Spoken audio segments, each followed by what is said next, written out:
Good morning, everyone. Welcome to our third installment of SEL in the community as we focus on the intersection of social emotional learning and sports. A very important conversation as we know that so many of our youth and young people are taking time to play sports, but to know that through sports they can take and learn social emotional learning skills. And we are partnered today with PlayBook, and we have two amazing guests, J.R. Inman and Quincy Douby, to really drill home the connections and the intersection of social emotional learning and sports. And so I have the pleasure of introducing these gentlemen as well as moderating this conversation on the intersection of sports and social emotional learning. First, I'm going to introduce Quincy Douby. Quincy is a former professional basketball player from Brooklyn, New York. After averaging 35 points per game at Grady High School, the 6'3", 165-pound shooting guard took his talents to the college ranks to play at Rutgers University, the Rutgers University. As a freshman at Rutgers, Douby scored 35 points to lead the team to an overtime victory in the NIT semifinal game. Douby was named to the Big East All-Rookie team at the end of his freshman year. In his junior year, Douby as a guard was named to the All-Big East team. He led the Big East in scoring with 25.4 points a game, becoming the first Rutgers player to lead the Big East in scoring. And I want to note that this was in the old Big East, the Big East that we miss in college basketball. In 2006, Douby was drafted in the first round by the Sacramento Kings, 19th overall. Douby's illustrious career has allowed him to play in China and Turkey, becoming one of the top performers in virtually every league he has played in. This family man is now a father of four, and he and his wife, Melissa Douby, currently reside in Miami, Florida, where Quincy has found a passion for investment property management. Let's give a round of applause to Quincy Douby. Our other guest joining us as well is J.R. Inman, who has 15 years of experience in youth, amateur, collegiate, professional level basketball programs, scoring over 1,000 points during his tenure at the Rutgers University. J.R. also finished top 20 all-time in the Scarlet Knights history in rebounds and block shots. During his professional career, J.R. has played in a dozen countries worldwide: China, Japan, Czech Republic, Lithuania, to name a few. When returning to the States in 2012, JR was fortunate to have a stint playing with the Harlem Globetrotters and was part of the inaugural rosters for both Delaware 87ers and the Westchester Knicks NBA G League teams. Coach JR's resume speaks for itself, but what is perhaps even more impressive is his knack for working with children. It wasn't until after his last season in the G League when he realized his true passion in basketball and working with kids. JR says, with 5 years of coaching experience in youth basketball and the former executive director and head coach of the Rocktown Monarchs basketball program. Let's give it up for JR Inman. So, gentlemen, thank you so much for joining us today for this amazing conversation on the intersection of sports and social emotional learning. And how I would like to start this off is first to just talk about where you're both from, right? We have one, Quincy, from Brooklyn. JR, you're from Rockland County, New York. Can you just tell us a little bit about your experiences growing up in your respective communities? And we'll let JR start. Okay. Yeah, man. So as you mentioned, I'm born and raised in New York. I was actually born in Manhattan and then raised in Rockland County. My parents were from Harlem, New York. And very tragic kind of story in the beginning, which actually has a little bit to do with what's going on in the world today, where when I was 3 years old, my uncle was shot and killed by a New York City police officer in Harlem at Millbank. And after that, my parents wanted to kind of like provide a lifestyle that wouldn't be conducive for me having to like face those type of adversities. So we were fortunate to move to Rockland County, which is about 30 minutes up the Palisades Parkway outside of Manhattan. Growing up here, both of my parents were involved in like trying to help me and expose me to different things with basketball, education. And, I was just a hometown kid that always loved ball. I always had to venture back into the city to really like get it in. And I played for the Gauchos first when I started my career. Well, not my career, but like started hooping as a youngster. And then I pretty much just like followed that out. then played in the Tim Thomas Players in Patterson, where I kind of had a lot of exposure, not only in Rockland, but also in New York City and in New Jersey as well. So for me, basketball has always been one of those type of vehicles that allowed me to kind of get a lot of exposure, both where I'm from in Rockland and throughout New York City and throughout the world. So this is pretty much the grassroots, and I'm glad I was able to use that platform to be effective.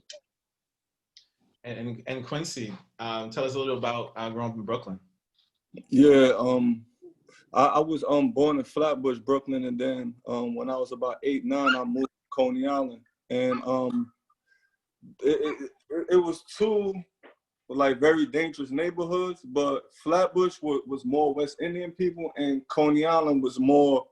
It was a little more diverse, but it wasn't as much West Indians, as in like Islanders, Haitians, Jamaicans, and So when I moved to Haiti, when I moved to Coney Island, it was basketball courts everywhere. I remember when we first moved over there, just walking through the neighborhood, I just seen a court on every block. So that was kind of my first introduction to basketball, because living in Flatbush, there wasn't courts around. I didn't see a basketball court till I got to Coney Island. So when I got to Coney Island, my parents worked a lot. They worked so much hours to make sure, they was able to provide and, give us shelter and food. So with them never being around, they gave me opportunity to kind of like explore my environment and, get used and familiar with everything. And that's how I started playing basketball. Guys from the neighborhood, kind of just brought me in and started teaching me and giving me like, stories and opportunities that people use for basketball in Coney Island. So, hearing those stories, it gave me like a how you say it? Like, it made me feel like I could do it. If they could do it, I could make it out of here too, using basketball. So with my parents, my parents didn't really support the basketball, but they supported me going to school and getting a degree and making sure that I was good, in the future. But I love basketball so much that I didn't care. I didn't see nothing but basketball, and I wanted to see how far basketball could take me. And that's kind of how. That's just a little snippet of me growing up in Brooklyn, New York. Absolutely, gentlemen. Thank you for sharing those experiences, and it leads me to my next question. To really think about, growing up, you have Rockland County, you have Brooklyn, New York, and then you two both meet at Rutgers University. And so just thinking about the perspectives of where you're coming from, how are you able to build a bridge and build a friendship with only basketball being the thing that connected you, but thinking about your perspective in terms of where you come from and your experiences, how are you able to build a friendship? Well, I'll let Q build on that, but I just want to say that I think athletics in general is a wonderful vehicle to kind of like break down those barriers and interconnect the world. The fact that a little round pigskin with black lines can bring you globally around the world and kind of interconnect you with different races and people with different cultures is the same thing that we were able to experience as just a 17, 18-year-old kid. To have Quincy come from Brooklyn, myself come from Rockland, and we had other teammates also that came from, Chicago, Patterson, and pretty much various different communities that were different in demographics right throughout the country is a beautiful thing. So I always appreciated basketball as that pillar that could kind of like bring people that are from different backgrounds and kind of bring them to a universal common ground where we could relate and we could grow together. Yeah, to piggyback on you, basketball definitely is something that brings everybody together. For me, basketball have allowed me to meet so many people all around the world and build good relationships. Going to Rutgers, like JR said, we had diversity, as in like guys from all over, not just from Jersey, New York. We had guys from everywhere, all over Michigan. Chicago, like you said, it was so many different people coming to, for one cause and, to compete together and be brothers. And, We a lot of us stay in contact, a lot of us move on, but one thing that we did, we learned from each other and we competed with each other. And you know that you can't never compare nothing else. No, gentlemen, I appreciate that. And I completely agree with, like, you know, how sports really unites us. I always think about, you know, when I go to different football games and basketball games and how, you know, you have so many different opposing viewpoints that people have outside, but in that arena on the court, you're one team and one family. And so, Quincy, your first 2 years of high school, you did not play on the basketball team. But how did your awareness of your external supports lead to playing basketball? You know, when we were doing the practice, you talked a little bit about an experience with external supports that led you to actually end up playing organized basketball for your school. Right. Yeah.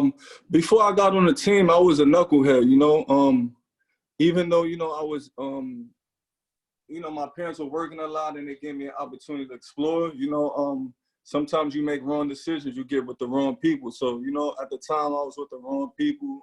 We were doing bad stuff. And, when I was in high school, it was a situation where I got caught with a knife and I was going to get kicked out because, schools don't allow that. So my high school coach always knew I could play ball. And, he just knew I needed some guidance. He knew that I needed somebody to just, give me some time and, be there for me.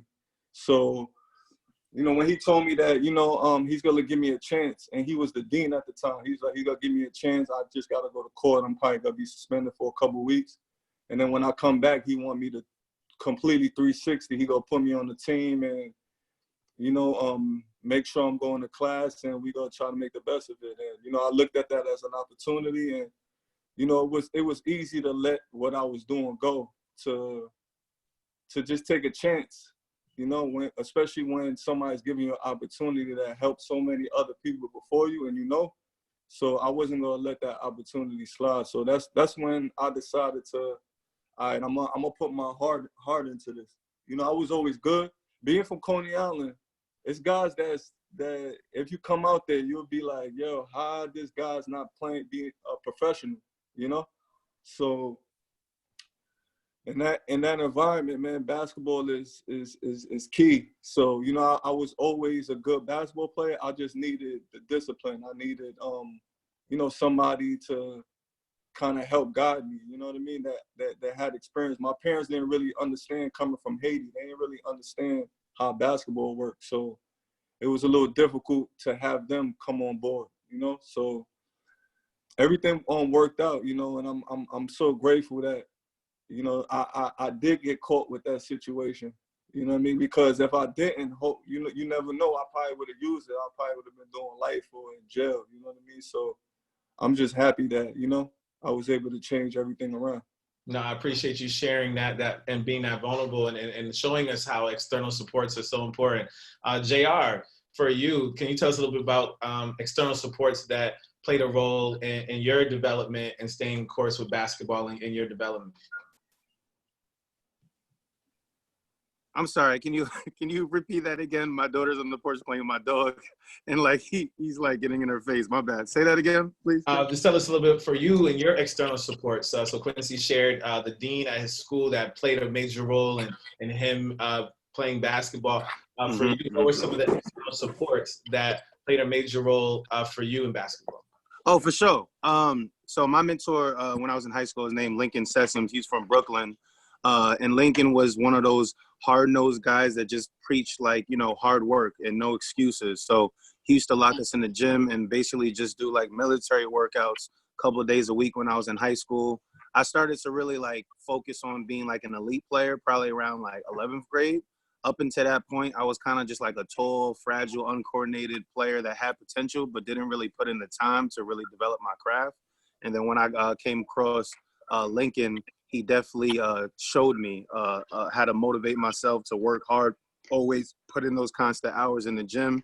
And I feel like that's so essential when you talk about child development, right? Having that resource of somebody that can give you direction and kind of motivate you to facilitate positive action instead of negative, right? We have so many people in the streets and in this world that sometimes are envious, or they try to take your spot, or they don't want to see you succeed. But to have somebody have that support system like all of the young Black leaders we have that kind of give us hope, right? That you can do something with something like the game of basketball. And once I realized that if I just try to be the best I could be, I could go to school for free, you know, then that was pretty much it for me, because my parents always told me and my sister Jasmine, like, look, if you guys don't get a scholarship, we're not paying for school. You know what I'm saying? So they always taught us that, you know, knowledge is power.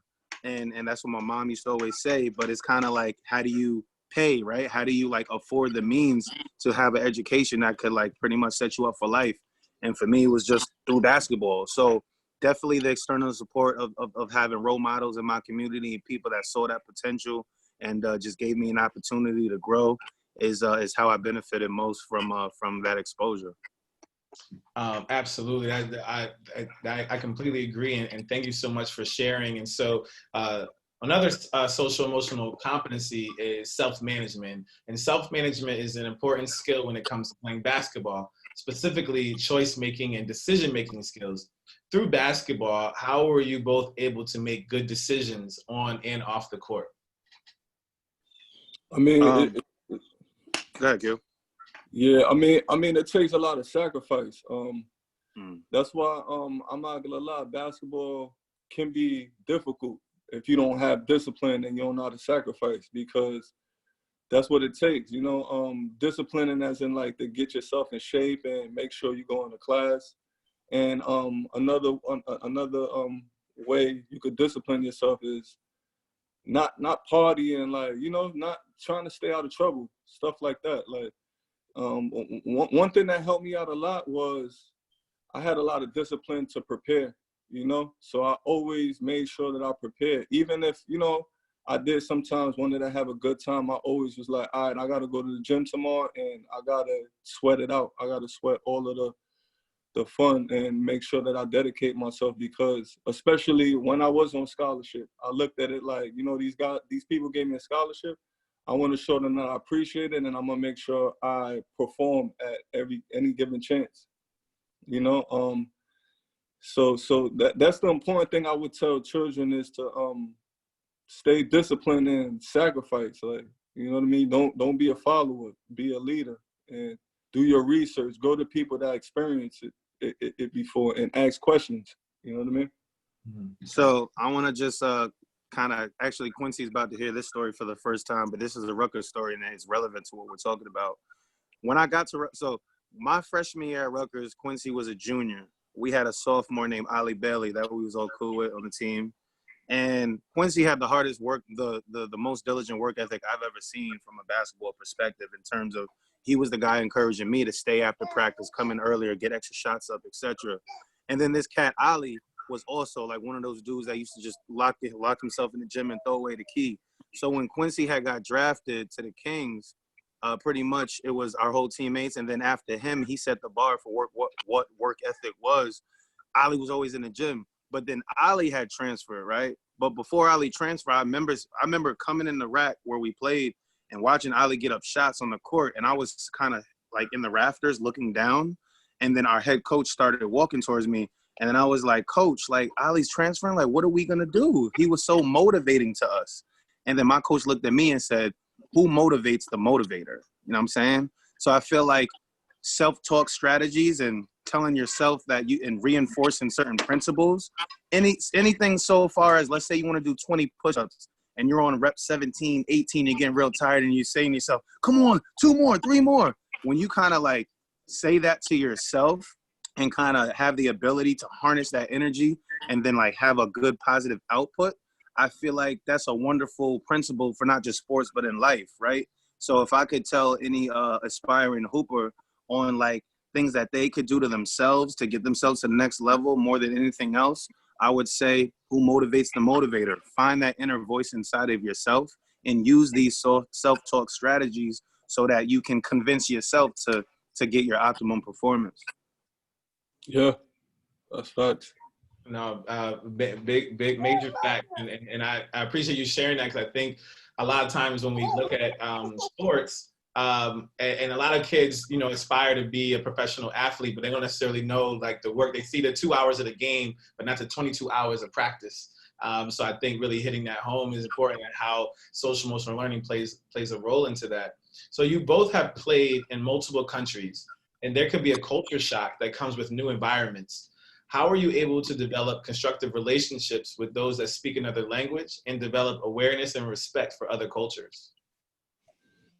I mean, I like, personally, I spent more time figuring out on commonalities that bring us together rather than things that kept us apart.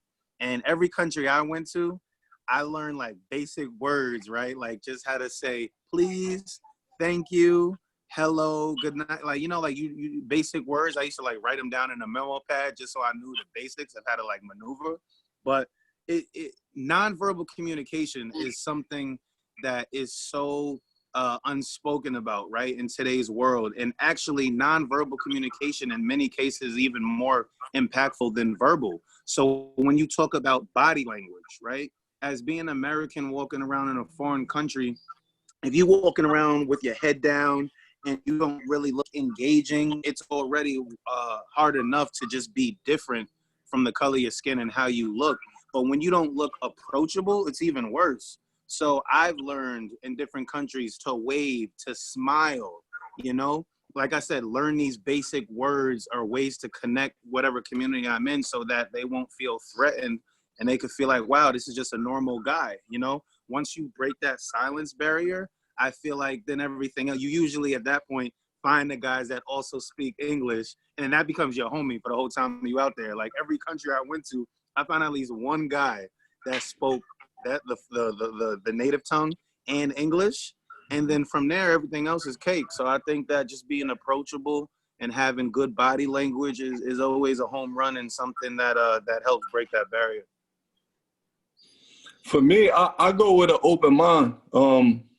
You know, for me as a black man, even though I'm a black man, I'm my parents are Haitian. So, you know, when I was growing up in my environment, like I used to get made fun of a lot. So I understand how it is being, you know, being in another country and people not understanding, you know, different things from your culture. You know what I mean? So when I go to these countries, I go with an open mind. I like you said, I try to learn a couple words so you can maneuver and just try to be open-minded and as respectful as possible, because you're going into a country and you know it's a lot of different religion. It's a lot of, the culture is different. You know what I mean? So it takes a lot of adapting.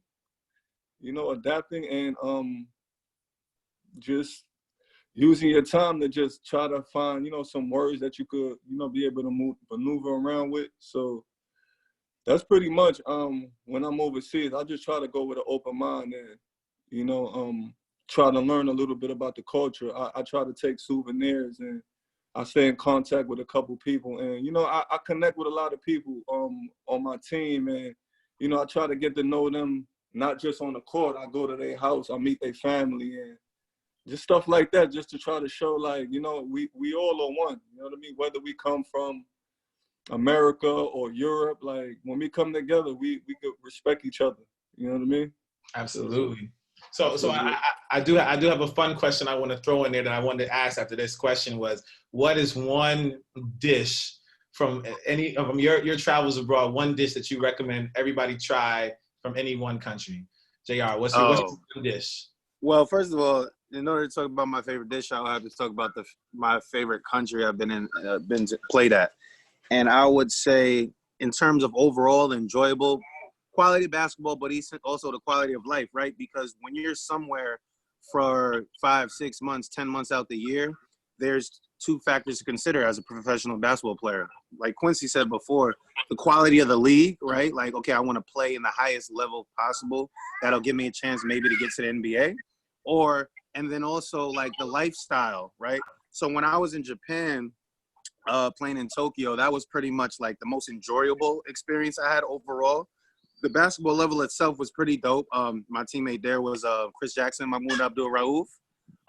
That is a former pro. And we used to go out once a week and have what's called yaku niku, which is actually in translation Korean barbecue.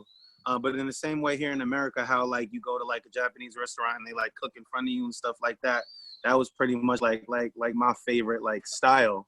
But that's, you know, again, when you've traveled as much as myself and as much as Quincy, it's so much to remember in terms of different dishes and stuff like that.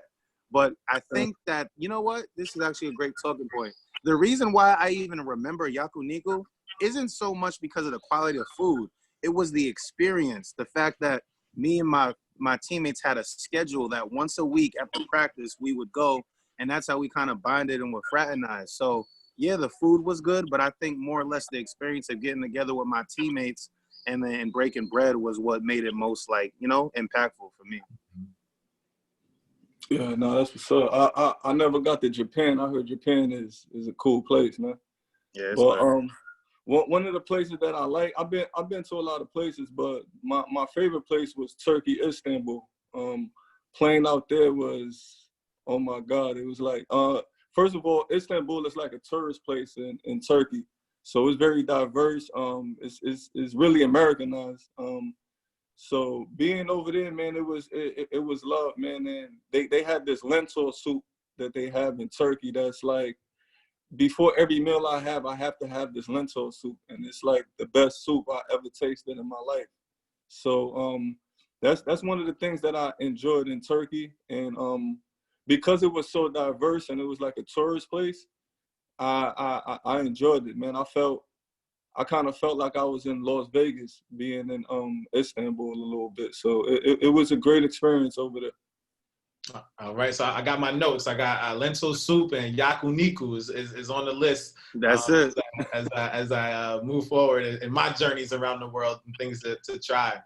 And so I'm thinking about that. And one thing that was already mentioned was the idea around sacrificing, right? So as you rise through the ranks in sports, you learn to sacrifice as a teammate. You may learn a specific position on the skill of the court. You might, like, you know, you start your All-American top, you know, high school basketball player, and then like you become a 3-and-D guy or you become a shooter. Can you talk about the idea of sacrificing as a teammate for the greater good of the team? Yeah, well, for me, it was easy because when I'm coming to Rutgers, I'm coming in to play with one of the best players in the country. His name was Quincy Douby. So, like, you know, there's like when he kind of like set the bar, right? The best thing I would say about why it was a pleasure and easy to sacrifice to a guy like Quincy is that he was the type of leader that led by example, right? You get so many guys that are just naturally talented and rest on their laurels and they're just good enough but don't put in that extra work.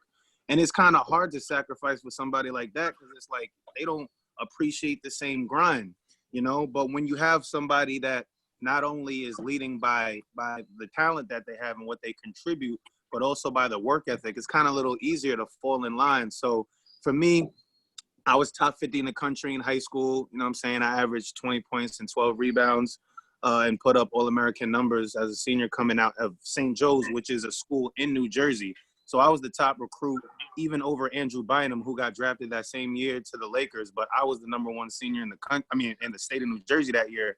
Then came to the state, to Rutgers, the college of New Jersey. And then, you know, just meeting the guys, I just felt that they did a good job kind of laying a foundation of what it was and how, you know, the day in the life of being like a college Rutgers basketball player. And I just kind of felt like it was only suitable for me to just play my role that was learned from the guys before me. And then the last thing I'll say about, you know, the whole idea of like transitioning from high school to college to pro is that in many ways it prepares you for the real world, right?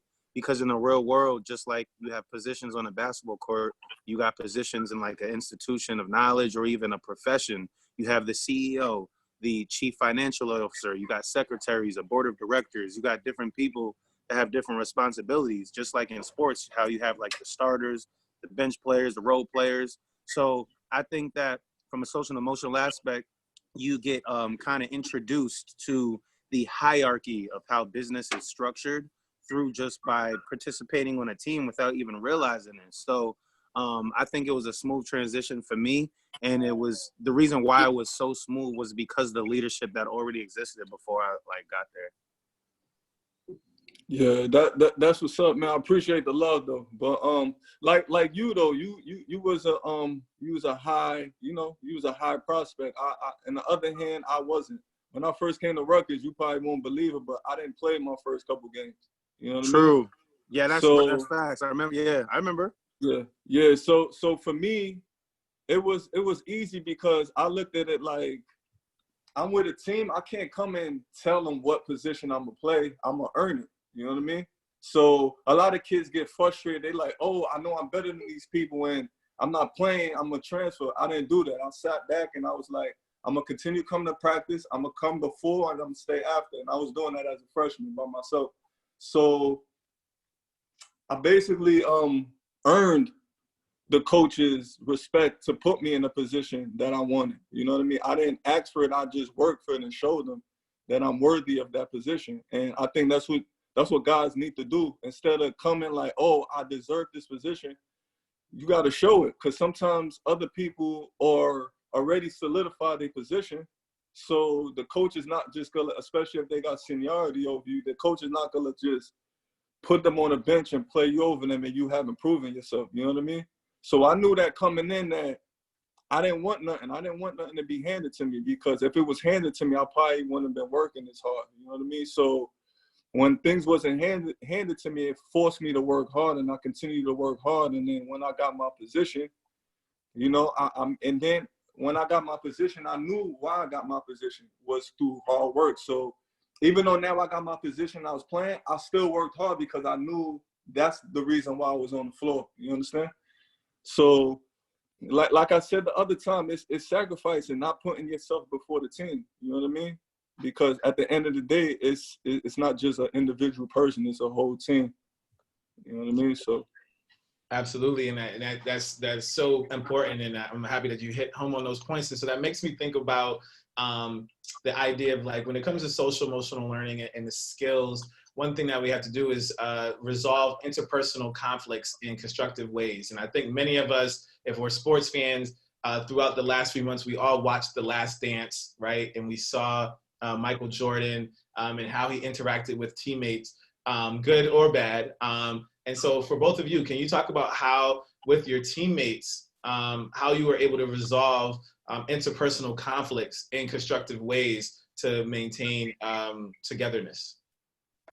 I mean, I think that it's all about building that trust factor and having accountability with your teammates. And again, for sports specific, the easiest way to earn that trust and earn that rapport is to lead by example and show them your work ethic. You know what I mean? Because nobody likes like hanging around people that are lazy or unmotivated. So I just think that like that was something that really helped us create a foundation. And we had another guy, he was more or less like the weight room guru. His name was Adrian Hill, another one of our teammates. And Adrian was the type that maximized his God-given ability just by simply working hard in the weight room. You know what I'm saying? So like as a freshman coming in and watching a senior who may not be the most talented guy, but definitely have that physical structure and that willingness to just like put in that work to be the best that he could be at his position. He was a power forward. I think that kind of like just helped us kind of learn how to contribute something to the overall team success, right? So that's very important when you talk about like chemistry and camaraderie and kind of like meshing with other guys towards a common goal, is that you focus on what you can contribute and then just try to be the best that you can be at it.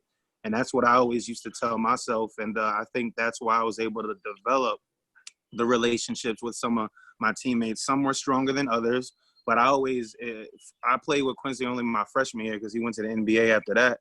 But I just remember always like looking at him like as like a big brother type sense, and kind of just like trying to mimic his style and like what he did, and try to like leave my legacy in the same way, kind of. Right. No, I appreciate that. Yeah, with me,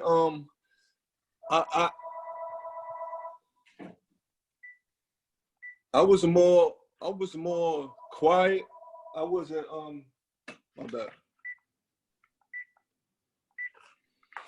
Yeah, I was more of a quiet leader. I wasn't too articulate, when I was younger. So like JR said, I was more of a lead by example guy. You know what I mean? I try to just show by example, like, yo, this is because guys were seeing the results, and so I wanted guys to see like the reason why I am prepared and I'm doing what I'm doing is because of the extra work I'm putting in. And guys bought into it. JR bought into it. Other guys, the younger guys bought into it, and that's how I used what I have as in my talent to kind of reach out to other people. You know what I mean? Reach out to my teammates and stuff. So that's about it. That's how, that's what I use to basically connect and, build team camaraderie and, build relationships.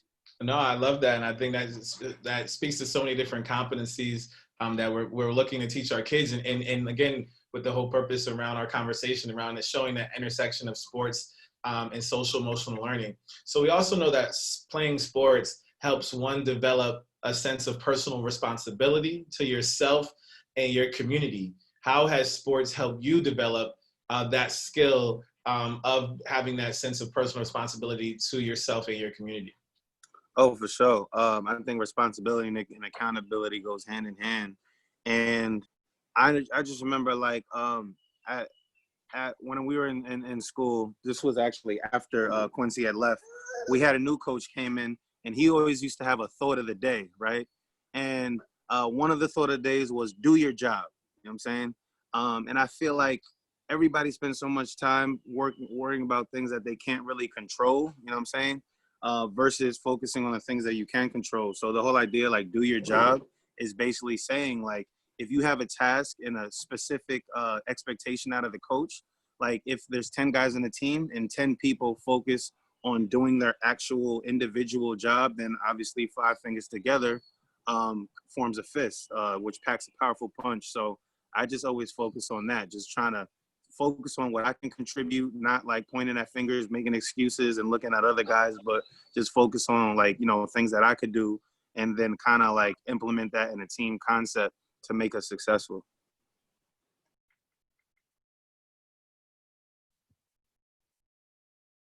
You're on mute, Quincy. Quincy, you're on mute. Quincy, you got to come off mute. Oh, my bad. Yeah. Hello, you hear me now? Yes. Yeah, I said, what was the question again? How with sports, it really helps you develop a sense of personal responsibility to yourself and your community. How has basketball and sports helped you develop this skill? I mean, you have to. It's inevitable. It comes with it. It's hand in hand. You know what I mean? You have to have discipline. You have to be an example. You have to understand that with basketball, especially with a team camaraderie, you got to focus on what you could bring to make this everything come together. You know what I mean? So yeah, that's pretty much what I got on that topic. When it comes to our young people and even as adults, one thing that we're always talking about around social emotional learning is to be able to the ability to deal with change, because change is the only constant. Can you talk about how, like maybe specifically around when you go from playing from high school to college to the pros, there's the shift, there's a change that's going to happen, new environments. Can you talk about how you were able to deal with those changes as you move forward, each level of sports that you played? Absolutely. I think that awareness, both community awareness, structurally understanding what are the expectations that are set out, and then also doing your own research, right? Figuring out your predecessors and people that like came after you. What did they do to be successful? And then what can you do to be like them, but in your own right and have your own style? And then create that foundation that then can establish a legacy for somebody else to learn from. I feel like it's kind of like building blocks or like Jenga, where you kind of just want to like get up to a certain peak, and the steps that you take along the way is going to be what's going to allow you to either get to where you want to get to or to just crumble down. So I always looked at that. I always made sure that I asked a lot of questions and that I like kind of surveillance my surroundings and people I was dealing with, people I was like, involved with both on and off the court. Definitely my my friends and my networks of people that I dealt with is key in establishing some type of like livelihood. You know, you want to be with like-minded individuals, and all of these type of things is things that I always thought about. And again, it was because of the advice from my parents and from my mentors that I've had growing up that kind of gave me that type of know-how to like even think about these type of things. So that's a beautiful thing, and why when I first saw the idea of the partnership between PlayBook and Urban Assembly, that you guys are an established organization that is definitely promoting action in our urban communities. And this is what our kids need. They need that type of guidance and that type of leadership. And without it, you're lost. And I was fortunate to always have that pillar of people that could kind of like put me in positions and teach me how to dress, teach me how to talk, teach me how to conduct myself in front of the police, teach me how to write a resume, or like, things to say and not to say in a business interview. All of these things, man, are just things that are socialized. And if you don't have that type of support system to put that in your head, it's very hard to learn it on yourself. It's possible, but when you have that support system, that's just like the first step, I think, towards really figuring out life, right? And even at 33 years old, I still haven't really figured out life in total. But I definitely think that the foundation that was set before me is what gave me the direction. And now that the baton has been passed to me, it's time to see what I'm going to do with it, as I intend on just establishing myself and continuing my legacy with all the kids in New York City and in the good work that we're doing. That's cool. Where every level you go to, as in high school, college, professional, it's always going to be a situation where you starting all over again, because what you learn in high school is totally different in college, like with preparation and even competition wise, you know what I mean? So it's always breaking down and rebuilding, you know what I mean? Not being comfortable with, I was okay, I was good already at this level, so when I get to the next level, I'm gonna stay with that same mind state. Nah, it's constant growing. And what helps is reaching out to people that experience it, that can help you, give you the guidance and stepping stones to continue to make it to every level and be successful at every level you at. You know what I mean? With me, I kind of was just learning on the fly. My career is very unique compared to, a lot of other basketball players. So with me, I was just learning on the fly. You know what I mean? This is something that I really wanted. I didn't really have the support, but because I wanted it, I was willing to just dive head first into the situation. And, and if it worked, I was going to be happy. And if it didn't work, it was going to be a learning experience. So that's how I look at these situations. Every level, you just got to understand that it's going to be difficult, but you just got to continue to work and learn and be able to keep up with the level that you at. Absolutely. Yeah, no, I think, I think about my own brother, and he's made those transitions, and he speaks about those same changes that he had to go through. So I appreciate you for sharing that as he's moved along in his journey. And so, JR, one of our major partners for this particular SEL in the Community Series is PlayBook. And PlayBook is essential to helping students to see how sports helps them manage their behavior in pro-social ways. So can you tell us a little bit about PlayBook and why it's important to help students see how sports can help them manage themselves in pro-social ways? Yeah, well, first of all, I'm going to have to kind of explain the whole umbrella, PlayBook being the umbrella under our entire company. PlayBook Sports has a software engineering platform that definitely helps youth groups throughout the country organize, and they do everything from building websites and just, helping coaches and administrators just manage their programs much easier. Under the umbrella of PlayBook Sports is NYC Basketball. And I'm actually the program director of NYC Basketball. And it is through that we are able to have camps when we have NBA players come in to share words of encouragement about how they can achieve their goals.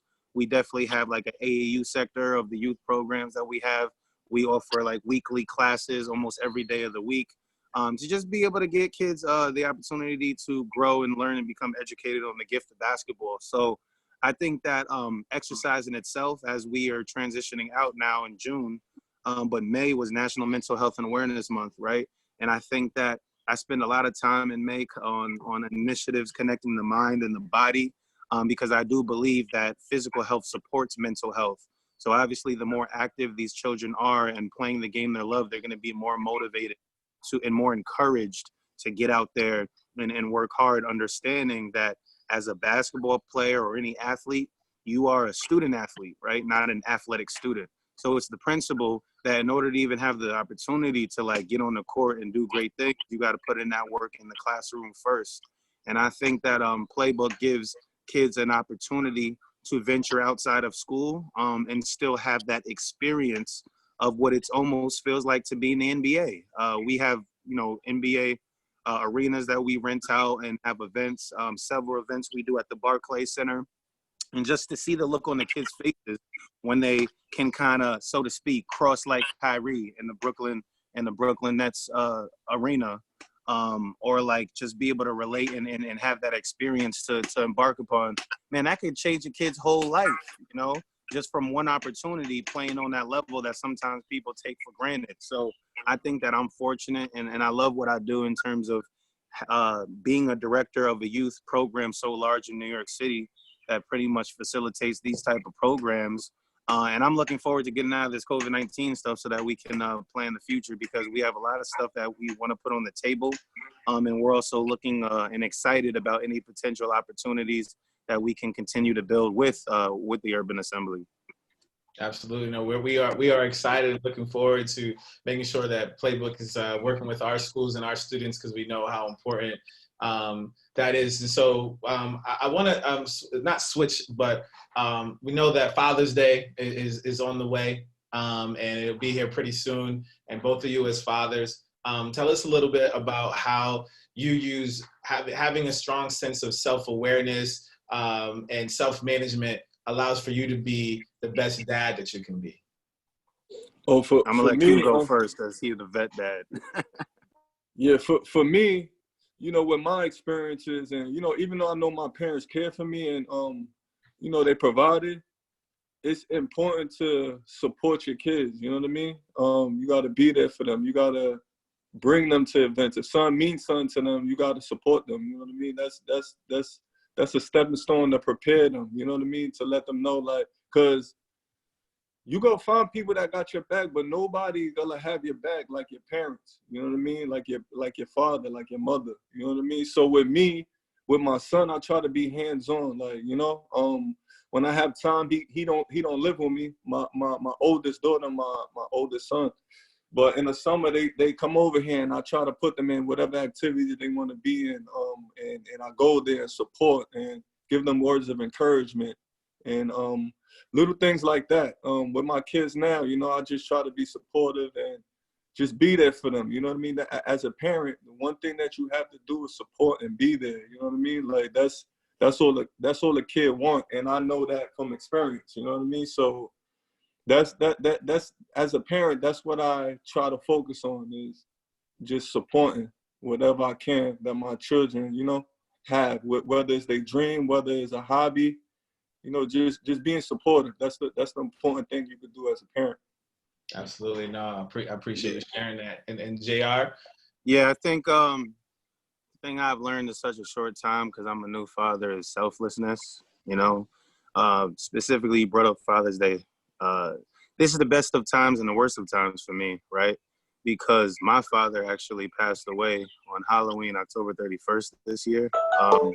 So this will be my first Father's Day without my father, who did so much for me, but it's also going to be my first Father's Day with my daughter, for God giveth and God taketh away. So like, I feel like I always lived in a sense for myself before I had a child, right? And then I watched all the sacrifice that my parents did for me growing up for me to get to this point. And I feel like the idea of selflessness, when you put other people's priorities in front of your own, or you do something for the greater of somebody else or something else, is a valuable personality trait to have. that you can transition in the business world, right? Because if you're part of an organization or you work in a company and you put the company's ideas and philosophies and gains in front of your own, I think that makes you a valued employee. And this is something that I always knew before, but it wasn't until I had a child of my own that I really understood. Somebody that depends and relies on me to do the best I can to provide for them, right? Like that, like once you get to that whole component of understanding, like I do what I do, not for myself, but for the greater of something or someone else. That's a key ingredient towards developing your whole profile as a strong individual. And just as a leader in your community, right? Because pretty much the community starts at home, domestically with your family.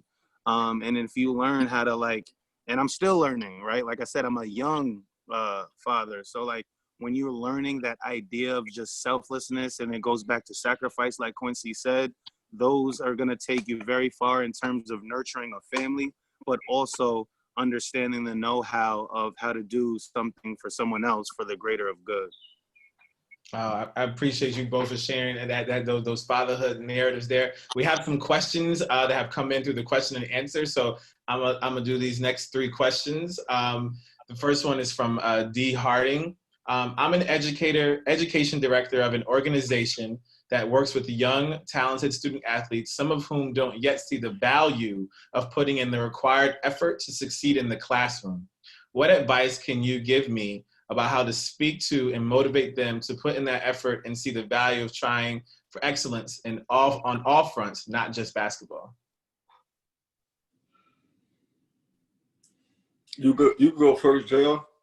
Wait, I'm sorry. Can you repeat that question one more time, Brandon? What advice can you give about how to speak to and motivate his or her students to put in that effort and see the value of trying for excellence on all fronts, not just basketball? I mean, you said a key word, effort. There is a quote that I like that tells us about perseverance. And it says that effort only releases its true reward after one refuses to quit. So like using that philosophy to understand that if you want any desired results in your life for anything, if you want to be the best painter in the world, if you want to be, the next president of the United States, if you want to be an electrician, like whatever career path, whatever you want to do with your life, you're only going to be able to get that and achieve it after you put in the work, after you put in the effort. So that's what I would just kind of get them to understand, that yes, we're speaking from a basketball perspective, but the whole life component of just understanding what's required to be the best is what you have to do.